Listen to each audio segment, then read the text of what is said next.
exemple, que les gens étaient prêts majoritairement pour le bio, les circuits courts, la location, manger moins de viande, etc. etc. Et on voit depuis que il y a cette histoire de point de bascule sur laquelle j'ai un peu travaillé ces derniers mois qui se passe sur plein de sujets. C'est-à-dire qu'au bout d'un moment, la minorité active entraîne la majorité silencieuse et les comportements se généralisent. Donc les attentes, elles sont là, mais elles sont là depuis un bon moment. Et pour moi, le sujet sur lequel... d'où tout part, en fait, c'est pas tellement la demande des consommateurs, c'est l'offre des entreprises et des marques. Donc ça rejoint notre sujet d'aujourd'hui, c'est-à-dire que j'ai l'impression que au fond, les attentes, elles restent latentes tant qu'il n'y a pas l'offre qui les révèle. Et donc, on se dit, donc ça donne un espèce de dialogue de sourds parfois avec des marketeurs qui disent non, mais regardez, les gens disent ça, mais en fait, ils font l'inverse. Je dis oui, mais ils n'achètent pas parce qu'il n'y a pas d'offre. Donc, quand l'offre est là, naturellement, poussée proactivement par les marques, etc., elle marche bien. Moi, je me souviens, il y a 25 ans, peut-être, Carrefour a lancé un truc qui existe encore, qui s'appelle la boule bio, qui est un pain super bon, bio. Ils l'ont mis en rayon et soudain, c'est devenu le pain principal. C'est devenu la première vente de boulangerie chez Carrefour et sauf erreur de ma part, ça l'est toujours. Oui. Et à l'époque, on disait pas, hein, il y a une attente des gens pour le bio. Ben non, il n'y avait pas d'attente. Il y a une attente des gens globalement pour du bon pain. Donc il y a cette notion de ça dépend de l'offre des marques et ça dépend aussi du fait que les marques y aillent vraiment. Donc au fond, la première attente des consommateurs à garder en tête, à mon avis, c'est une attente pour des marques qui prennent des positions et qui y vont sans attendre de savoir si c'est ce que veulent les consommateurs. Et finalement, si ça se passe, alors il y a ces démarches sur lesquelles on a publié quelques trucs qui s'appellent, les anglo-saxons appellent notamment le choice editing, c'est-à-dire combien de temps les marques se donnent pour transformer 100% de leur offre. C'est si une marque y va, mais mollement, en faisant une gamme verte, une gamme éco-responsable qui coûte 35% plus cher que le reste de sa gamme, au fond, les consommateurs sentent pas vraiment la conviction. Ils sentent plus l'opportunisme, à tort ou à raison d'ailleurs. Et donc l'enjeu, c'est vraiment cette histoire de choice editing, c'est combien de temps je me donne pour transformer proactivement 100% de mon offre. Et pour faire ça, on n'est pas obligé de faire 100% de bio, on peut faire du bio, du bleu blanc cœur, du local, etc. Ouais. Mais vraiment d'avoir une dynamique qui transforme. Et ça, cette attente-là me paraît plus importante que tout le reste. On va y venir sur comment les entreprises changent leur organisation pour s'adapter à cette demande. Peut-être juste un petit mot de votre part, Laetitia, concernant cette demande. Il y a eu une accélération de la prise de conscience des consommateurs, surtout en période de Covid. Oui, alors moi je rejoins évidemment le discours d'Elisabeth. Je pense que il y a quand même beaucoup de choses qui partent effectivement des consommateurs. Je pense qu'on peut pas ignorer qu'il y a un point de bascule aujourd'hui, que les mentalités sont vraiment en train de changer. Et effectivement, moi j'ai intitulé le premier chapitre de mon étude tout changement démarre en interne. Donc je pense que à la fois on a les consommateurs qui sont vraiment en train de demander des nouvelles offres et à la fois un changement qui doit arriver forcément par les marques. Et quand elles n'arrivent pas par les marques, les consommateurs créent leur propre marque, comme par exemple C'est qui le patron. Donc si les marques n'y vont pas aujourd'hui, les consommateurs ou des start-upers, des petits entrepreneurs créent des marques qui ont du sens aujourd'hui et qui correspondent complètement à une très forte demande. Alors justement, je vous redonne la parole. Vous étiez en train de dire que les entreprises s'approprient ces nouvelles demandes en interne. Comment elles se réorganisent pour répondre à cette nouvelle demande ? Alors, moi, je crois, mais Elisabeth a peut-être d'autres exemples, que chaque entreprise aujourd'hui crée son propre chemin et sa propre voie. Il y en a qui créent des task force, des green task force en interne. Il y en a qui créent une division par département. Moi, je crois que le but, c'est d'abord de repérer les problèmes, et ils sont multiples, je pense, dans une entreprise à tous les niveaux, et après, on s'adapte à tous les problèmes et on prend les problèmes un à un. Je pense que aussi la deuxième des choses, une fois qu'on a fait un repérage de ces problèmes et qu'on essaye de trouver des solutions, c'est qu'il ne faut pas avoir peur non plus d'avancer avec ses consommateurs et de se confronter à ces contradictions, parce qu'elles seront de toute façon là. Et je pense que c'est sain d'avancer aussi avec des consommateurs qui posent des questions. Elisabeth, c'est compliqué de se réorganiser, surtout quand on est dans une problématique à 360 degrés. Il faut revoir toute la stratégie. Ça peut faire peur, effectivement. Il y a un monsieur que j'aime bien qui s'appelle Jaime Lerner, qui a été 5 fois maire de Curitiba et qui, lui, est architecte et urbaniste et qui a écrit un bouquin génial que j'aime beaucoup qui s'appelle L'acupuncture urbaine, qui est traduit en français, je crois, sur comment on transforme une ville. Et une ville, c'est un peu comme une entreprise, c'est un système hyper complexe. Et il dit, en fait, si vous vous abîmez dans la complexité en essayant de changer tout en même temps, ça ne marche pas. Donc, il faut faire comme en médecine avec l'acupuncture, c'est-à-dire essayer de trouver 2 ou 3 points névralgiques, des points d'énergie, et concentrer les efforts là-dessus. Donc lui, sur Curitiba, il avait choisi les déchets, les transports et les espaces verts, en disant je vais concentrer mes efforts là-dessus, et ça va transformer la ville, ce qui a été le cas. Et dans les entreprises, je pense que les 2 points névralgiques, en écho à ce que je disais tout à l'heure, c'est l'innovation, c'est-à-dire comment je fais converger la démarche développement durable et la démarche d'innovation, non pas pour faire une gamme verte, mais vraiment pour transformer, pour se donner 5 ans ou 10 ans pour transformer l'intégralité de l'offre. Ça, c'est le premier point. Et le deuxième, si je mets ça dans 100% de l'offre, alors il faut que je transforme le marketing. Et donc que je mette ça au cœur de la formation des marketeurs, des incentives donnés aux marketeurs, des objectifs donnés aux marketeurs. Vraiment, et ça, on voit ça dans pas mal d'entreprises. Je pense Unilever a lancé un espèce de programme interne qui s'appelle Sustainable Living Brands pour faire changer l'ensemble de son portefeuille de marques. Et son PDG disait même l'été dernier qu'à terme, le groupe se séparerait des marques qui n'auraient pas fait ce boulot-là. Danone, ils ont un programme pareil qui s'appelle Manifesto Brands. Procter a lancé un truc pareil qui s'appelle Brands 2030. Enfin, voilà. Donc, je pense que les 2 points névralgiques, c'est l'innovation. Donc, les briefs, innovation, comment on transforme les produits. Mais innovation et d'ailleurs rénovation, parce que les produits évoluent en permanence, notamment dans la grande conso. Et puis le deuxième, c'est vraiment transformer la mentalité, les objectifs, l'approche marketing. Être fidèle, j'imagine, à l'ADN de son entreprise pour identifier ses priorités aussi. Ah oui, bah ça évidemment. Mais après, ce qui est vrai, c'est qu'on sort d'une approche qu'il faut encore mener, qui est l'approche RSE traditionnelle, qui est il faut évidemment résoudre les problèmes.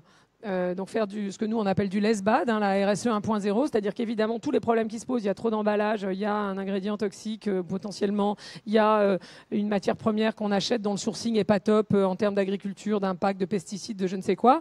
Donc évidemment repérer les impacts négatifs qu'il faut minimiser et ne pas attendre d'avoir fait ça pour aller chercher aussi des contributions positives et des impacts positifs à maximiser. Ce pourquoi, in fine, ça aboutit pas à un seul produit. Transformer 100% de son offre, il peut y avoir plein de produits différents, même des produits qu'on vend, d'autres qu'on loue, des produits neufs, d'autres d'occasion, etc. Des produits importés, d'autres plus locaux. J'en sais rien. Il y a 1000 façons de faire des produits responsables, évidemment, en accord avec les enjeux qui sont les enjeux du secteur sur lequel vous êtes, des produits que vous vendez, et puis évidemment avec l'ADN de l'entreprise. Et ce pourquoi, à la base, elle est née. Parce qu'elle est bien née pour apporter quelque chose de positif à la société. Mais, exactement.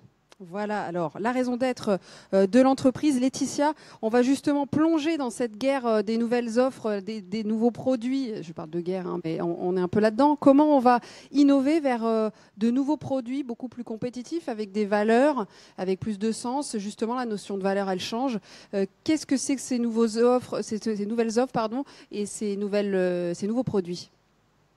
Oui, alors je rebondis sur ce que disait aussi Elisabeth. Moi, je pense aussi que l'innovation, ça peut être la réduction des produits non essentiels. Je pense très fortement que nous n'avons pas besoin de plus de choses aujourd'hui et que les gens ne demandent pas plus de choses et plus de nouveaux produits et plus de nouvelles innovations technologiques, etc. Et nous avons besoin de sens et nous avons besoin du coup de réduire aussi cette offre. Et l'innovation marketing, ça peut vraiment être aussi la réduction de tous les produits non essentiels, la réduction de gamme, comme Elisabeth le disait. La gamme verte doit devenir la gamme en fait. Alors, est-ce que vous avez des exemples concrets, Laetitia, à nous donner de marques Oui, bien sûr. engagées ? Il y a énormément de marques qui s'engagent à énormément de niveaux. Ce qui est intéressant de voir au niveau marketing, c'est qu'on est vraiment passé de la valorisation du produit en lui-même, qui était censé il y a quelques années nous rajeunir ou faire de nous quelqu'un de plus désirable. Il y avait vraiment une désirabilité du produit, à aujourd'hui la valorisation du cycle de vie. On est vraiment dans un processus aujourd'hui où on montre et la fabrication, et le recyclage, et la façon dont on va consigner tous ces produits-là. Donc, on est vraiment dans un marketing qui travaille la totalité, voire vraiment la fabrication. Ensuite, les produits qui sont intéressants aujourd'hui sont les produits forcément qui ont une traçabilité, qui ont été extraits de manière la plus éco-responsable possible, qui sont biodégradables. On a beaucoup d'innovations, notamment de Puma. Et puis, comme on disait, sur la réduction du nombre de produits, on a des petites marques comme Respire qui font des déodorants aujourd'hui, qui a que quelques produits et qui montre même sur son site internet la note Yuka. Et donc, c'est devenu, par exemple, un des standards aujourd'hui, c'est de pouvoir simplement montrer aussi qu'on s'affiche et qu'on n'a pas peur de montrer aussi le baromètre finalement qui est devenu, qui a été complètement approprié, enfin qui a été vraiment diffusé, puisque aujourd'hui on a 2 millions d'articles scannés tous les jours par les consommateurs, donc on ne peut pas dire que ce ne sont pas des produits qui intéressent les Français. Elisabeth, les marques engagées aujourd'hui, elles sont forcément inscrites, j'entendais parler d'économie circulaire, dans cette logique-là? Elles sont inscrites. En tout cas, il y a le sujet qu'évoquait Laetitia de ce que nous on appelle la transparence radicale, c'est-à-dire que de toute façon, la transparence, si c'est pas vous qui racontez la vraie histoire, pas la fausse histoire de la pub, la vraie histoire de vos produits, cette histoire, elle est de manière croissante accessible sur les réseaux. Et sans la voix de la marque, puisque d'autres gens, typiquement Yuka, etc., vont vous la raconter. Donc, les marques engagées, c'est celles qui déconstruisent leur chaîne de valeur et l'histoire du produit pour la reconstruire en essayant que chaque étape raconte une histoire plus positive, peut-être qu'historiquement. Et c'est clairement cette histoire de déconstruction de la chaîne de valeur et reconstruction. Ce qu'a fait par exemple Veja, c'est ce qu'ils ont fait à la base. Ils ont pris, OK, on va regarder toutes les étapes et à chaque étape, qu'est-ce qu'on peut faire de mieux, y compris le centre d'aide par le travail qui emploie des handicapés pour l'expédition et la logistique, d'accord, qui est pas même si c'est pas visible en fait. Et si vous regardez bien, c'est qui le patron, c'est la même chose. Je reconstruis l'ensemble du cahier des charges, toutes les étapes du produit à partir des attentes et il y a des exemples même, je pense à un exemple dont Laetitia parlera peut-être, qui est Pool House, l'œuf qui tue pas la poule, là, où ils vont jusqu'à s'engager sur des étapes qu'on voit même pas, c'est-à-dire en amont, raconter l'histoire du produit telle qu'on la raconte pas d'habitude. En amont, est-ce que l'histoire du sexage des poussins, les poussins mâles sont éliminés, si je puis dire. Eux, ils s'engagent à ce que ça soit pas le cas, et la retraite de la poule quand elle pond plus. Bon, mais c'est des étapes qu'on voit même pas. Donc il y a cet aspect-là. Il y a une sociologue américaine qui a écrit un bouquin hyper intéressant qui parle elle dit avant il y avait la consommation ostentatoire, c'est-à-dire en gros si à 50 ans tu n'as pas une Rolex, tu as raté ta vie, c'est ce que je consomme, dit qui je suis, me positionne dans la société, etc. Et elle dit aujourd'hui ça évolue vers quelque chose qu'elle appelle la production ostentatoire. Et la production ostentatoire, c'est finalement, je dis qui je suis par l'histoire des produits que je consomme. Parce que je fais. Par l'histoire, c'est-à-dire j'achète des tomates anciennes qui ont une histoire, j'achète du local, j'achète même un jean d'occasion chez APC qui me raconte quelle a été l'histoire du jean avant, qui l'a porté, qu'est-ce qu'il a fait, il ou elle a fait de marquant. Bon, c'est vraiment cette question. Au fond, d'ailleurs, quand on lit Sapiens, il dit ce qui distingue l'être humain, c'est la capacité à raconter des histoires. Donc c'est ça le sujet, et c'est ça qui donne du sens. Donc après, à chaque marque de trouver, selon ses produits ou pas ses produits, si elle innove dans le modèle économique et qu'elle va faire plutôt de la location ou je sais pas quoi, mais quelle histoire je raconte. Et le produit lui-même, même si la marque la raconte pas, raconte une histoire. Si on cherche bien, les ressources, les matières premières viennent de quelque part, le pack vient de quelque part, il sert à quelque chose ou pas, etc., etc. Laetitia, les discours de marque ont évolué? Oui, et je pense qu'effectivement, la première grande chose qu'on doit se poser aussi, c'est effectivement quel récit on va raconter, puisque j'aime bien cette phrase de Cyril Dion qui dit « Si nous voulons emmener des millions de personnes avec nous, nous devons leur dire où nous allons ». Et je pense que c'est le point de départ, c'est réinventer des récits. Et les gens sont vraiment friands de ça, qu'on nous raconte des histoires. Ils veulent pas rester passifs, ils veulent être actifs, ils veulent co-construire, ils veulent voir ce qu'il y a derrière, ils veulent être embarqués. Petite aparté, si vous avez envie de poser des questions, c'est possible sur le programme du site internet. Vous trouvez la conférence et il y a un petit bouton prévu à cet effet sur lequel vous pouvez envoyer vos questions que je vais recevoir sur cette tablette. Voilà, pour interagir, il ne nous reste plus beaucoup de temps, donc n'hésitez pas si vous avez envie de poser des questions à nos deux invités. J'enchaîne avec demain. Elisabeth, comment réinventer demain? Quelles sont les priorités, surtout dans cette période si particulière? Est-ce que on doit choisir quelque chose plutôt que d'autres? Quelle stratégie adopter? J'ai l'impression que la période, de toute façon, la période qu'on traverse, elle sert juste de révélateur et de mise en exergue de mouvements qui étaient déjà là, peut-être d'accélérateur, de mouvements qui étaient déjà là avant. Mais en tout cas, moi, ce qui m'a frappé, et ça ne veut pas dire que la raison d'être n'est pas importante, puisqu'on vient de dire que le récit et la mise en mots, quand même, la mise en histoire et de pourquoi cette entreprise existe, pourquoi cette marque propose les produits qu'elle propose. En fait, c'est quoi la justification de faire ce produit plutôt que rien, parce qu'on a dit qu'écologiquement, c'est toujours mieux de proposer rien. Hein. Donc, non, mais on a vu beaucoup pendant la crise, par exemple, cette question de qu'est-ce qu'une activité essentielle à la société. Ben ça renvoie directement à la question que pose la raison d'être. C'est au fond, pourquoi j'existe? C'est quoi le service qu'on rend à la société et qui justifie de consommer des ressources, de faire des déchets, etc., etc. Et ce qu'on a vu aussi pendant la crise, je trouve, c'est que si la raison d'être n'est pas une raison d'agir, elle sert à rien, en fait. Ça reste un joli récit, c'est pas mal, mais ça reste du blabla. Hein, le risque de raison d'être washing, comme on a tous les washing possibles et imaginables. Et moi, j'étais assez frappée de voir, par exemple, au début du confinement, l'engagement de la Maïf, qui depuis un an nous parlait de sa raison d'être, de je vais devenir une société à mission, etc. Et j'ai trouvé que le truc finalement le plus efficace pour dire ça, c'était ce qu'ils ont annoncé au début du confinement. Ils ont dit, écoutez, nous, on est assureur automobile, on va faire des économies de 100 millions d'euros de mémoire, c'est quand même assez significatif, sur la sinistralité automobile, puisque chacun est coincé chez soi et ne peut plus prendre sa voiture. Et bien cet argent-là, comme on est un assureur militant, qu'on est mutualiste, etc., et que nos actionnaires, ce sont nos sociétaires, et ben on va le reverser à nos assurés. Et je trouvais que dans le paysage de l'assurance, par exemple, où on n'a pas beaucoup entendu d'autres, finalement, le fait que cette raison d'être, ça soit avant tout une raison d'agir très concrètement, d'une manière hyper perceptible, hyper mesurable, hyper chiffrée. J'ai entendu aucun autre assureur prendre la parole sur que diable avait-il fait de ces économies sur la sinistralité automobile. Alors tous les assureurs automobiles ont dû plus ou moins faire les mêmes. Hein. Donc voilà, donc je pense que ça c'est le deuxième sujet, que la raison d'être soit une raison d'agir. Et le troisième, peut-être hyper important, c'est que comme on était enfermés, j'allais dire, dans nos appartes, nos immeubles, nos quartiers, etc., on est devenu encore plus sensible, j'ai l'impression, à toute la question du local. Donc on voulait tous sauver le resto du coin, le café, même quand il fait un café pourri, enfin bon, parce qu'on y va tous les matins ou je ne sais quoi. Et donc, je pense que dans la période qui s'annonce de relance, etc., la priorité, ça va être les jobs.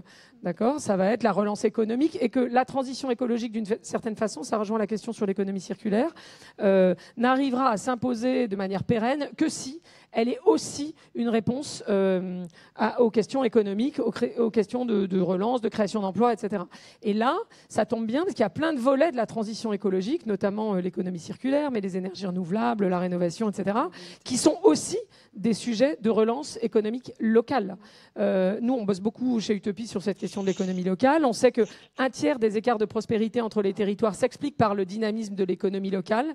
Et donc, vraiment, la clé aujourd'hui, y compris pour les marques, ça va être de faire évoluer doucement ou radicalement ou plus vite leur modèle économique pour les rendre plus locaux, donc avec plus de sourcing local, plus d'impact, plus de soutien aux acteurs locaux, etc. Et il y a 1000 choses à faire de ce point de vue-là.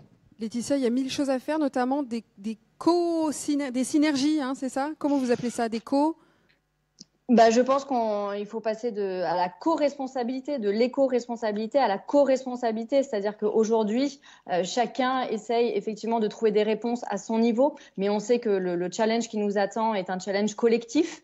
Et donc, je pense que le partage des savoirs, donc au niveau de l'innovation, de faire de l'open source, de partager vraiment ces innovations comme le font de grandes marques aujourd'hui, le partage des lieux, c'est-à-dire des grands qui aujourd'hui accueillent aussi des petits, notamment au niveau local. Je vous montrerai peut-être des exemples à ce niveau-là. Et comme le disait aussi Elisabeth, le partage des recettes.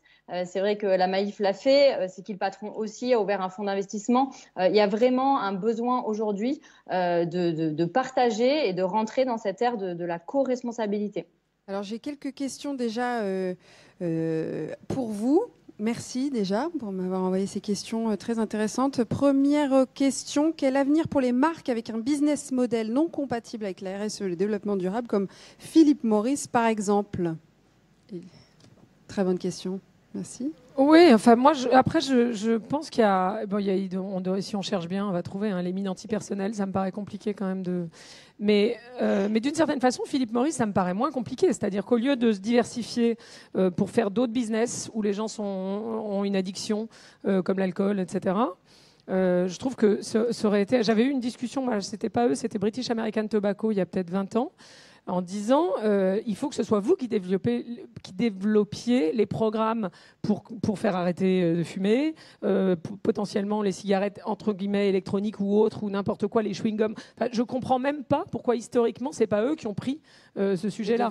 C'est-à-dire évidemment. Et après, ça les emmène où ça les emmène. C'est sûr que si l'objectif c'est juste de financer les procès qu'ils ont dans les pays du Nord avec l'argent de l'addiction qu'ils développent dans les pays du Sud, ce truc-là, on voit bien que c'est une fuite en avant et qu'à un moment ça va se prendre les pieds dans le tapis. Mais je pense franchement, il n'y a pas beaucoup de business sur lesquels c'est pas possible. Il faut du temps. Moi, je pense que si vous avez vraiment une réputation pourrie, Philip Morris, il faudrait peut-être un peu plus, mais il faut peut-être 10 ans. On a des exemples. Nike avait une réputation pourrie. 10 ans après, ils ont réussi. Ça ne veut pas dire qu'ils sont parfaits, mais quand même à poser des actes et des chiffres et des démarches qui les rendent. Après, si vous êtes complètement hostile à des boîtes multinationales, du coup, ça ne marche pas, mais qui les rendent crédibles auprès de gens qui s'intéressent sérieusement à ces sujets-là. Donc, c'est pas impossible. Ça prend du temps, c'est un effort. Mais de toute façon, comme son nom l'indique, le développement durable, c'est une démarche qui s'inscrit dans le temps. Durable, évidemment. Laetitia, une autre question pour vous. Comment reconnaître la limite entre greenwashing et réel engagement? C'est très compliqué. C'est très compliqué aujourd'hui. Moi, je pense que la limite, elle est dans la cohérence. C'est-à-dire que on est tous à regarder de près les packaging pour voir si le contenant peut être recyclé. Il y a beaucoup de marques bio aujourd'hui qui font des contenants qui ne peuvent pas être recyclés. Pour moi, c'est une grosse problématique. Je pense que la ligne, elle est compliquée. Comme disait Elisabeth, je pense qu'il faut aligner les mots aux actions. Par contre, il faut arrêter de jouer aussi. On est un peu là en France, la vision de toujours être l'élève parfait avant de pouvoir faire les choses ou avant de les dire. Je pense qu'il faut vraiment passer de la perfection à l'action et puis montrer ses défauts. En fait, plus une marque va vous dire qu'elle est parfaite dans le bio ou dans le green ou dans l'éco-responsabilité, sans afficher les grosses problématiques auxquelles elle fait face, et plus c'est du greenwashing selon moi. Une vraie marque qui n'est pas greenwashing, c'est une marque qui va montrer sur son site internet comme Loom par exemple, ou Picture, ou Balzac Paris, comme je vais peut-être vous montrer si on a le temps de passer quelques slides. Ce sont des marques qui montrent que en fait elles sont polluantes parce qu'elles font partie de secteurs d'activité polluants, mais qui montrent aussi comment est-ce que dans les moindres détails elles essayent de changer les choses en interne comme à l'externe. Elisabeth, un petit mot? Oui, mais je pense que, à un instant T, c'est compliqué de dire c'est du greenwashing ou c'est pas du greenwashing, parce que si on prend les exemples qu'on prenait là, une marque qui essaie de changer au début, on va penser, et beaucoup de gens plus militants diront mais non, mais c'est du greenwashing. Et comme c'est un voyage, tout voyage commence par un pas, mais le premier pas, est-ce qu'il est sérieux, même s'il va dans la bonne direction, est-ce qu'il est opportuniste ou sincère? Et parfois, moi j'ai vu des marques qui commençaient de manière opportuniste et puis finalement les gens en interne se rendent compte que c'est mieux aussi en termes de motivation pour eux et ils y vont vraiment. Donc c'est dans le temps qu'on va pouvoir voir. Si vous lancez une gamme éco-responsable, est-ce que c'est du greenwashing? Qu'est-ce qu'on va regarder? On regarde alors quelle part du chiffre d'affaires de la boîte, moi c'est quand même ça qui m'intéresse, vient effectivement de produits mieux disant. Bon, si au départ c'est 10%, est-ce que du coup la gamme c'est du greenwashing? Si c'est 20%, si c'est 30%, si c'est 50%, où est le seuil en fait? Si c'est un voyage, l'important c'est que chaque pas mène dans la bonne destination et qu'effectivement vers la bonne destination et que la marque, l'entreprise soit autant que possible transparente sur vers où elle va, c'est quoi les étapes, qu'est-ce qu'elle essaie de faire, effectivement, quelles sont les difficultés. C'est frappant de voir que les marques qui parlent le mieux des difficultés qu'elles rencontrent, c'est Patagonia et Veja, quoi. Donc celles dont on pense qu'elles sont le plus parfaites, c'est celles qui parlent le mieux de là où elles foirent et ce qu'elles n'arrivent pas à faire. Donc c'est ça, en fait, le chemin. Mais à un instant T, franchement, c'est hyper compliqué de savoir si c'est du greenwashing ou pas. Est-ce que vous pouvez toutes les deux me donner le mot de la fin? C'est déjà la fin pour nous. Déjà, c'est passé très vite, mais merci pour les autres questions. N'hésitez pas à aller voir Elisabeth, du coup, parce que Laetitia, ça va être compliqué, mais pour lui poser vos questions. Laetitia, peut-être votre mot de la fin? Il y en a beaucoup. En tout cas, je pense effectivement que c'est important aujourd'hui de se concentrer sur son utilité. Je pense que c'est un peu le mot d'ordre. On est utile comment pour la société? Et puis, effectivement, poser des objectifs, poser des jalons, avancer avec ses consommateurs, ne pas avoir peur d'être courageux aujourd'hui. Et puis, voilà, penser aussi qu'il faut anticiper la déconsommation et que ça va être un gros sujet aussi pour les marques. Et on a compris, faites de vos faiblesses votre force. Elisabeth, le mot de la fin? Et moi, le mot de la fin, ça serait de conseiller à tous ceux qui veulent y aller de s'intéresser pas forcément au label Bicorp, mais à l'évaluation Bicorp. Nous, on a été Utopie, la première entreprise certifiée en France. On s'est beaucoup occupé du développement de la communauté qui maintenant a pris son autonomie et son envol sans nous. Mais je rappelle que l'évaluation Bicorp, elle est gratuite, accessible et en ligne. C'est la seule au monde et ça tombe bien parce que c'est la meilleure. Et donc une certification française. Parce que celle-là est américaine. Oui, elle est américaine, mais auto-évaluez-vous déjà avec celle-là et ensuite on verra. Nous, c'est ce qu'on fait. Vous pouvez commencer par celle-là et aller en chercher d'autres derrière. Hein. C'est pas pour ressembler à un général de l'armée, parce qu'en plus, moi, j'aime pas trop les certifications en général.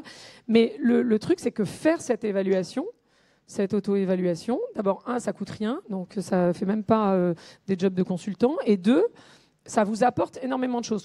Chaque question est en QCM. Donc, à chaque fois que d'abord, c'est adapté à votre activité, à votre présence géographique. Et à chaque fois que vous allez répondre à une question, vous avez un QCM qui vous voyez ce que vous cochez comme réponse, mais vous voyez aussi ce que vous aurez pu cocher. Et donc, ça va titiller des choses dans votre tête sur en fait, on pourrait faire ça, etc. Donc, même si il faut 80 points sur 200 pour être, ça vous donne votre note gratuitement. Même si vous êtes hyper loin des 80 sur 200, on s'en fiche en fait. Parce que ce qui est important, c'est ce que vous apprenez dans le processus. Donc on a compris, merci à toutes les deux. Faites de vos faiblesses des forces, allez-y par palier et n'hésitez pas à mesurer vos efforts avec des labels notamment comme Bicorp. Merci beaucoup à toutes les deux, merci à vous. Merci.